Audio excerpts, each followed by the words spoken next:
Hello ladies and gentlemen, and welcome to a new mini-series of mine, I suppose. It's called Formation Frenzy, and essentially at the core of it, it's a squad builder. You guys have seen them all before, but I just much prefer making squad builders when I have a theme to them, when I have a sort of direction that I want to go in, and the direction that I'm going to be going in on each episode is a new formation. I'm going to discuss the formation, the pros and cons of it, and most of all, I'm going to make a team around this certain formation. So, like I said, for the first one, we've got the formation 3-5-2. It's quite a popular one at the moment, and I am not experienced with 3 at the back, to be honest with you. I've always decided, right, I'll play safe, and I always have 4 at the back. I haven't played much 5 at the back either, but 4 at the back is what I've always been comfortable with. But so I decided I want to play 3 at the back, and I'll let you guys know throughout this video what my thoughts on it were. So one of the key things when you run 3 at the back is to have almost overpowered centre backs. You have to have quick centre backs, and to be honest with you, the rule that I'd go with when you're making a 3-5-2 team is your centre backs must have 75 pace or more, and for that reason is that, you know, when you're playing 4 at the back or something, you have the 2 fullbacks, your right and left back, which have the pace and they can keep up with the strikers, and you know, if your 2 centre backs have 60 plus pace, then you're usually all right. So that's for that reason, you know, if you want to have 3 at the back, they have got to be able to keep up with the strikers in this game. And you guys will see, informed Sergio Ramos, 83 pace. Then you move on to David Luiz. He's got 79 pace, but boy, it feels so much faster than that. And he's in the middle there just simply to link up with Petr Cech there as goalkeeper. And as you can see, Thiago Silva also with 83 pace. Now, what I also really like about this formation is the fact that it has 2 centre defensive mids. So those 2 centre defensive mids essentially help out with the 3 centre backs. They come back, they track back if one's caught up forward. And the first centre defensive mid, we have Ramirez, the super or second in form Ramirez. And he's just got bags of pace. He has 70 odd defending, which is alright. But Xabi Alonso there, the centre defensive midfielder, has got great passing. And most of all, he's got 80 defending. So he's going to do a great job of helping out the centre backs.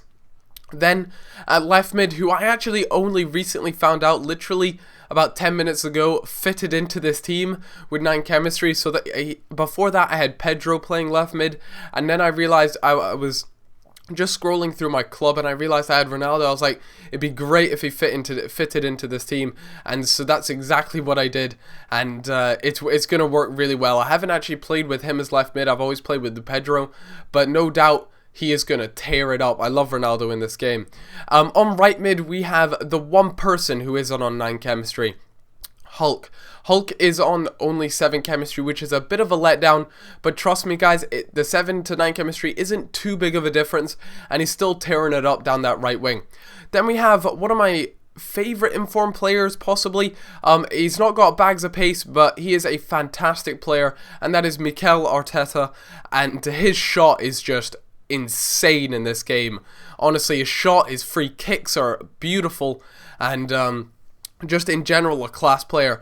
Then for the 2 strikers, I'm just putting in Fernando right now, big Fernando Torres.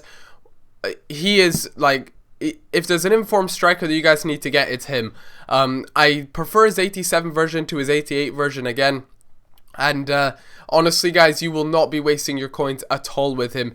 He scores so many goals for me. So his partner up there in crime was Aguero.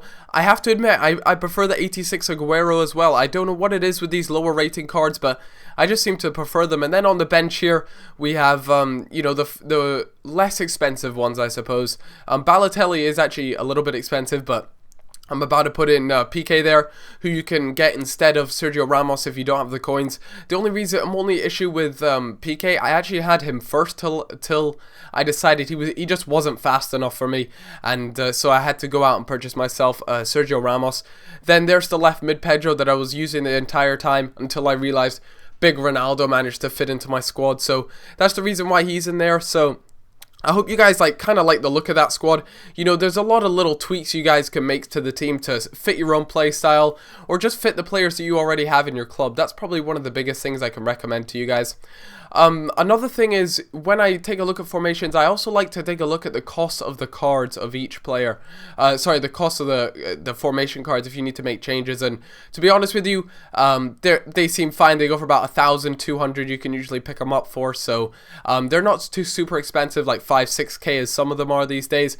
So from that perspective, it's all gravy, baby. Playing with this team, playing with 3 at the back, you have to be a solid defender. You have to be comfortable with your ability to defend. If you're not comfortable with your ability to defend and you feel as though it's still not up to scratch, then I would stick to playing a 4 at the back formation. Don't get me wrong though, guys, because when I started playing with this formation, I was like, maybe my defending just isn't good enough yet to play 3 at the back. But I gave it about, 5 or 6 more games, and little did I know I was doing really well with it. So it does take a bit of time to adjust to these new formations.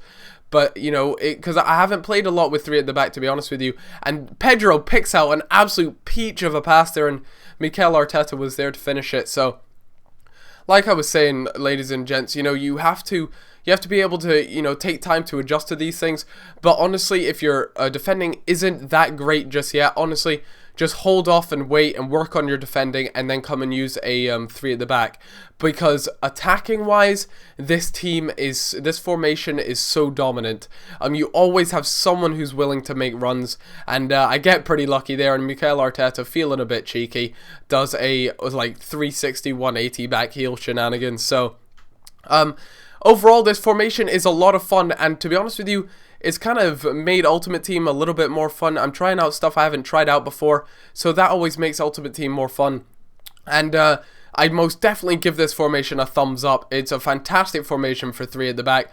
Those 2 center defensive mids drop back and help out the center back, so you're not really exposed. So that'll do it for today, ladies and gentlemen. Thanks a lot, guys, for watching. If you enjoy this sort of formation theme, then let me know. Also, let me know what next formation you'd like to see me do. Bear in mind, it has to be 3 at the back, as those are the ones I'm doing first. Thanks a lot, guys, for watching, and I'll see you all later. Bye-bye.